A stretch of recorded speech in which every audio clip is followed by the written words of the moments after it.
You're watching the DSP Leaders Summit on Open RAN, which looks at the rapid emergence of open radio access network technologies and their increasing importance in the current geopolitical climate. I'm Guy Daniels, Director of Content at TelecomTV, and we have a two-part panel discussion today that looks at the economics of Open RAN, from planning through to operation. Why should mobile operators invest in Open RAN? Why not continue with the same architectural models that have served them well for the past several decades? Well, in this, our first panel, we are concentrating on the planning, sourcing and building of Open RAN deployments. In software terms, or cloud native speak, this would be the transition from day zero to day one. All the steps until it actually goes live. So let me now introduce our panelists. Joining us from Pennsylvania is Bill Stone, VP Network Planning at Verizon. From Dallas, Texas is Geetha Ram, who is Global Head of Telco Solution Incubations at Hewlett-Packard Enterprise. From Boston, Massachusetts, we welcome back Azhar Saeed, Global Chief Architect at Red Hat. And joining us from Massachusetts is Anil Bandari, who is VP Product Management at Altiostar. And also joining from Dallas, Texas is Sandro Tavares, who is Head of Portfolio Marketing, Mobile Networks at Nokia. Hello everyone, good to see you all. Can we start by looking first at the economics? Capital expenditure is always going to be closely scrutinized, and with the advent of 5G, we're seeing a lot of that new Capex being focused around the radio access network. So what are the economic arguments for deploying Open RAN? Bill, perhaps I could ask you that one first. Certainly, Guy. Thank you. So with Open RAN, the primary benefit is associated with the decoupling of the hardware from the software. And then if you combine that with a cloud-native container-based architecture, we gain a lot more flexibility, the greater ability to scale, the ability to deliver services much more quickly, and cost efficiencies in the network. So when I think about the arguments for Capex, I really boil them down to three general categories. One is, for an existing operator such as Verizon, this is an opportunity for us to leverage the historical capital investments that we've already made in the construction of our 4G network. That sets us up perfectly to evolve the RAN, and evolving to new technology is something that we do on a regular basis. The other thing is leveraging the investment in common hardware. Rather than purchasing custom-built specific hardware for a very limited or very specific application, now we're investing in common hardware and can drive scale and scale economy benefits from that common hardware, which can also serve other purposes. Last but not least, the other category, and this really falls into the area of flexibility. Now we're a lot more software oriented. The network function, the application is all software. So now we have the opportunity to bring in the best in class software, which enables us to take advantage of those that are providing the greatest capabilities in terms of innovating and providing us with new features. So it's not necessarily a hard Capex saving argument, but it's capital well spent to generate greater flexibility, scalability, and the other things I mentioned. Thank you, Bill. And Azhar, you'd like to pick up on this one? Yes, I think a couple of points worth mentioning to Bill's explanation. That was very good. We've done some TCO analysis with ACG by modeling and looking at, the number of radio data points, cell sites, the amount of equipment that goes in there. And we've done some realistic analysis by gathering a whole bunch of costs associated with deployment and, particularly looking at the Capex as the overall argument. And what we found was the savings with Open RAN, particularly if you're, centralizing it and or disaggregating it into CUD on the split RAN architecture, anywhere between 25 and 30% depending on the architecture, the centralization architecture that people have picked up on. Capex savings alone of this, well, the TCO was around 25 to 30. Capex savings alone in this picture we found to be anywhere between 15 and 25%. Again, centralization being that key, and that architecture being the key in terms of how you'd go about implementing it. Now, we've also seen that some telcos have originally thought that this would provide more than greater than 50% benefit. We know that that's not the case. But we do have objectives by people like Rakuten, which we have spoken about in the past with Yogi. Guy, is that they wanted to achieve somewhere in the range of 50%, but I don't think they're there yet either. Probably some of the other panel members have a better idea in terms of what they're seeing. Thanks, Azar. And Geetha, you want to come in on the Capex arguments? Yes, thank you, Guy. So what I would like to add to what my colleagues are saying is, there are some benefits that are very straightforward, like, shaping the procurement, for instance. So you can mix and match between the various best-in-class hardware and the software and so on. Fostering innovation is another one where, by disaggregating the components, you foster innovation in both hardware as well as software. But there are others that are good for CapEx as well as OpEx that are sort of hidden. And one of them is transforming the adjacencies. So we typically talk about the baseband unit, the CU, DU, etc. But then there are many of the other components, like, for instance, front-haul gateway, cell-site router, etc., the adjacencies that you could easily either converge or completely disaggregate and virtualize and get a lot of CapEx benefits. And then the other one is probably understood, but I'll still mention it. The disaggregation has been done on the core side, on the data center side, and it is a matter of driving that to the edge, transferring that over to the edge, and then getting the benefits at the edge, which basically means reusing many of the processes and tools that are already available at the core. Thank you, Geetha. And you brought me on to my next question there, which was looking at any hidden costs that might be associated with Open RAN. And you've covered some of those. Anybody else got any thoughts about where other costs may be incurred here, either with higher integration costs or faster depreciation? Yeah. So especially like on the early stages of Open RAN, we can expect that you're going to have some additional integration costs that are going to be part of these projects, right? But at the moment that the open ecosystem becomes more mature and that a given operator really starts implementing more and more open solutions, these costs, they will tend to decrease, right? So I think that, especially looking to integration costs, it is definitely something that is going to happen in the beginning. Some operators may decide to actually select a prime integrator to help them navigate this process. But as the interfaces, the open interfaces mature, and as the ecosystem overall matures, then they tend to get reduced, right? Great, thank you. And I think we all might want to jump in on this one. Anil, would you like to add anything about the Capex and the costs associated with Open RAN? Surely. So first of all, on the hidden costs question, right? What I believe is that we will see something similar to what happened in data center side. Although at first, it will appear that there are higher integration costs. Basically, what is going to happen is that we will be developing, or the industry will be developing, these blueprints, and these blueprints will have components which have been tested end to end, and then operators are going to implement those blueprints.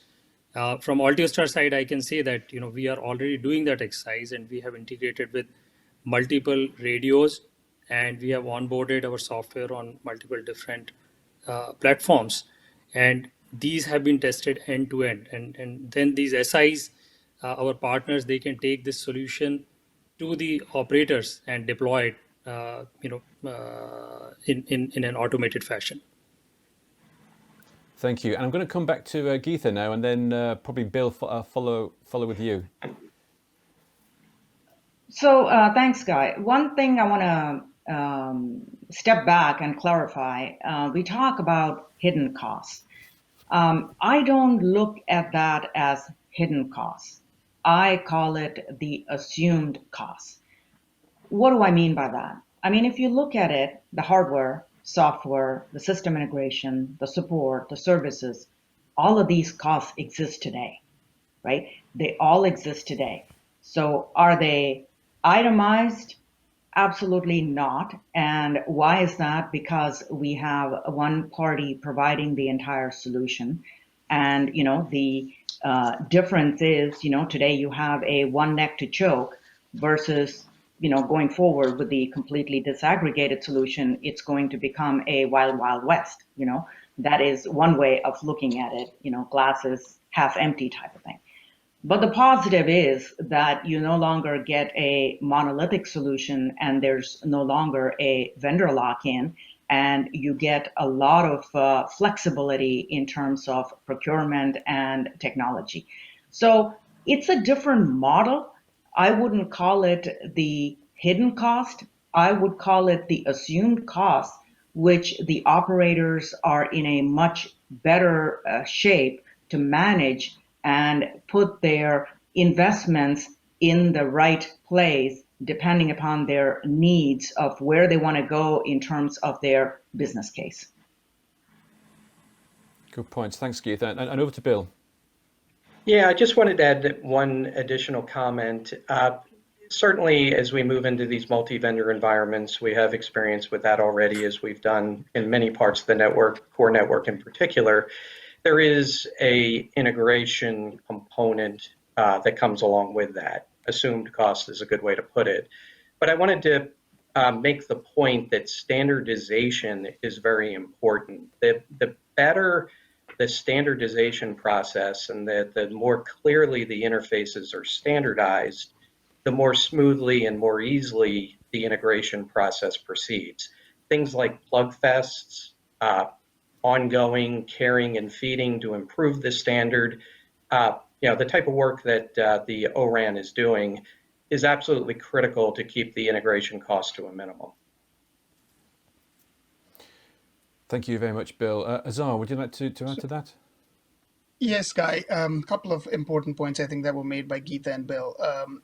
We have, as a platform provider, we have actually seen both of those. In fact, in talking to a number of telcos around the globe, they have said, well, we don't have, the knowledge base or the capability for us to, invest ourselves into this. So they do see the initial costs of investment as slightly higher when compared to their existing operational model. Because every environment is more or less a brownfield environment. There are barely any greenfield environments. So there will be that particular initial hump in terms of achieving these things. But as Geetha was explaining, I think very, very well, and so was Bill a moment ago, that over a period of time, they actually can gain significant benefit by moving down this. So that initial thing should not deter you from moving forward. Yes, that can be considered as a quote unquote assumed cost. I like that term, by the way.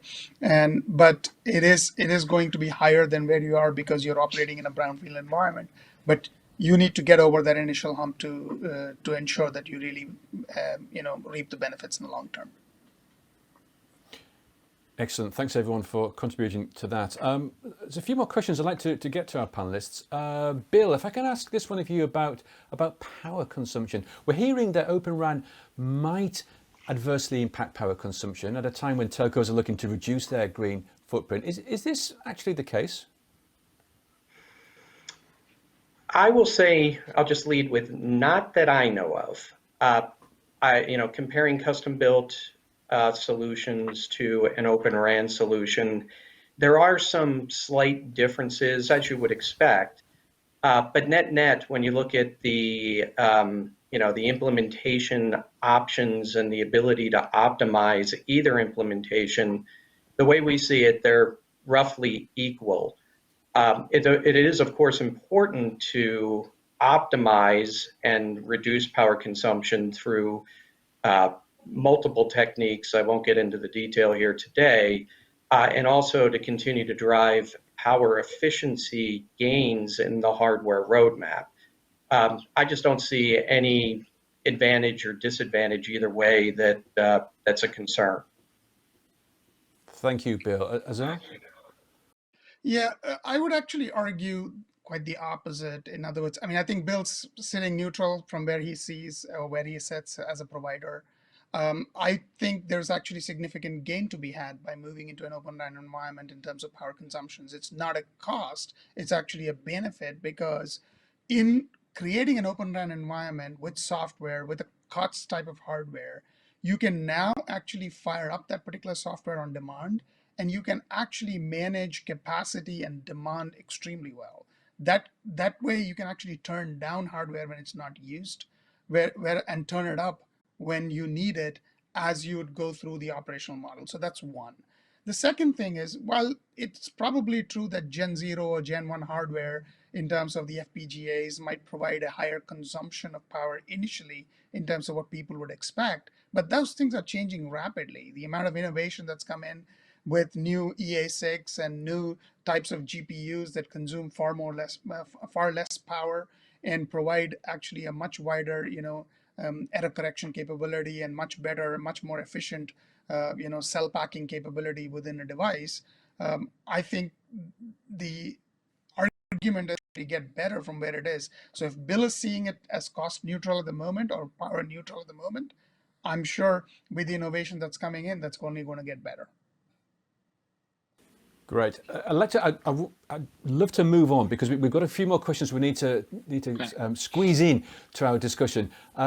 Sandra, it's a question for you about the vendor ecosystem. We've been talking about the economic benefits of Open RAN, but what about the benefits to the vendors themselves? What's the actual cost of developing Open RAN solutions to vendors? Well, the cost really depends on exactly how you are strategizing, right? And if you're starting from a baseline of a product that is already flexible and that is already implementing the capabilities of Cloud RAN, for example, then basically what you're doing is adding the open interfaces into your product. So it is not like a significant additional cost. And if you put these in comparison to the benefits that you're generating to your product and to the industry, it really makes a lot of sense. So the approach has to be, especially for like a vendor like Nokia that is already on the market for quite a while, is not try to create a totally separate product, right? And make sure that you're actually able to evolve your product towards an Open RAN ecosystem, towards supporting the Open RAN interfaces and so on. And if you take this route, then you're able to actually evolve efficiently from the investment point of view, from a traditional setup towards an open setup, right? So, and I'm still coming back very quickly onto the point of power consumption in general, right? This is a misconception that goes along with the transition to a cloud environment. Like, oh yeah, it's cloud, it's not a specialized product, then you're using COTS environments, then you are, by definition, spending more with energy. And that is, as my colleagues mentioned, I mean, that couldn't be farther from the truth, right? So actually the flexibility that the cloud brings will generate you a lot of benefits that will definitely offset any kind of inherent disadvantage that you would have by utilizing COTS instead of a proprietary or purposely built hardware solution. Thank you, Sandra. And Geetha, you'd like to discuss and comment on the cost of vendors? Guy, 2 points. I want to touch upon the power consumption a little bit because we talk about the COTS hardware, and as you know, HP designs and builds COTS hardware and has been doing it for ages. But one thing that we don't consider is if you look at the overall RAN holistically, about 80 to 90% of the power consumption comes from the radios. And the COTS hardware, the baseband unit, etc., is only about 10 to 15 or maybe 20%. So what I would like to add is this Open RAN and ORAN is so important because it is facilitating innovation in the radio space. And that is where the innovation will happen. And then, everybody, including my colleagues here from Nokia to, all of the new and upcoming companies, they are going to get to a very, very power efficient set of radios. In terms of the economic benefits for the vendors, I mean, I look at it as a very, very positive, this whole disaggregation, because we vendors are allowed to focus on their core competencies. So HP, for instance, builds servers by the millions, and we design and develop, manufacture, and deploy servers in the millions in our sleep. So we get to do what we are best at. And that is true even for up and coming companies. They all get to focus on what their core competencies are. Software companies get to do that, hardware companies get to do that, radio companies get to do that, etc. And so that in itself is a huge deal from a, concentrating and focusing on the right things, which in turn translates to the best in class solution for the operators. Bill gets the best in class hardware, the best in class software and SI services, and he gets to pick and choose what is the best for Verizon. So that is the benefits, the overall benefits for all of us, vendors and operators, with the Open RAN. Thank you, Geetha. I just want to touch on another area here when we look at the architecture of Open RAN, and I'm hoping that Anil and Azar could contribute to this. There's been talk recently about where does Open RAN extend to? Should we be using Open RAN for front haul as well, or are they two separate projects? Azar, I wonder if you could comment on this. Sure. I think in terms of Open RAN conversation, it's about opening up that capability between the radio and where the aggregation happens. So it's front haul and mid haul. We've been working with our partners like Altiostar in terms of exactly what they've gone and built into these products. I believe that's where there needs to be more focus in terms of what those interfaces are, how well they interoperate with each other. Can we take components from different vendors and put them together? And can we actually build a reliable service across that?